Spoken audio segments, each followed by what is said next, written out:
Alors mon travail porte sur l'organisation d'un service médical d'urgence et en particulier sur la planification des équipes médicales. Et dans le cadre de ce travail, j'ai développé un outil qui permet d'automatiser la confection de ces plannings médicaux en respectant toute une série de contraintes, mais aussi et avant tout les besoins humains des différents soignants.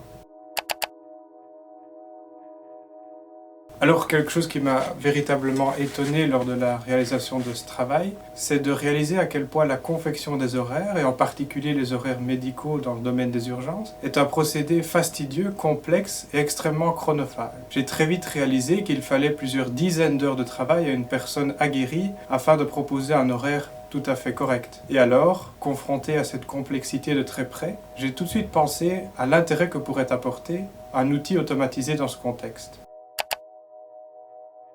Je pense que cet outil et les méthodes développées peuvent intéresser le monde économique parce qu'elles permettent de mettre en évidence qu'une automatisation intelligente permet d'alléger de façon considérable la charge de travail liée à des tâches tout à fait complexes. Pour vous donner très concrètement un ordre de grandeur, ce que mon outil permet de réaliser en à peine quelques minutes demanderait plus d'une semaine de travail à une personne très compétente dans l'exercice. Et l'approche utilisée dans mon travail peut aller bien au-delà de la planification hospitalière.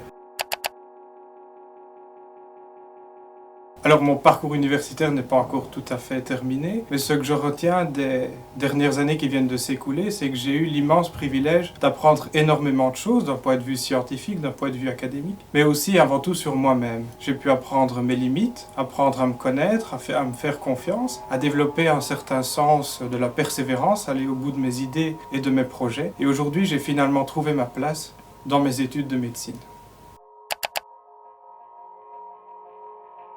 Si je pouvais changer quelque chose, eh bien je dirais que je m'intéresserais bien plutôt à l'intelligence artificielle. Et c'est d'ailleurs quelque chose que j'essaye de développer en parallèle de mes nombreux autres projets, cette connaissance de l'intelligence artificielle appliquée en particulier au domaine des soins de santé.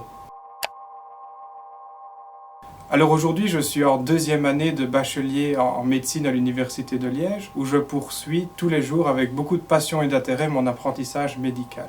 Et en parallèle de mes études en médecine, j'ai la chance de m'intéresser à d'autres domaines, comme je viens de le dire, l'intelligence artificielle, mais aussi l'immunologie. Et le but final de tout mon parcours académique sera de mettre toutes les compétences que j'ai acquises, d'une part au service de mes futurs patients, et d'autre part au service de la société en général, et en particulier pouvoir modestement contribuer à l'essor de nos soins de santé.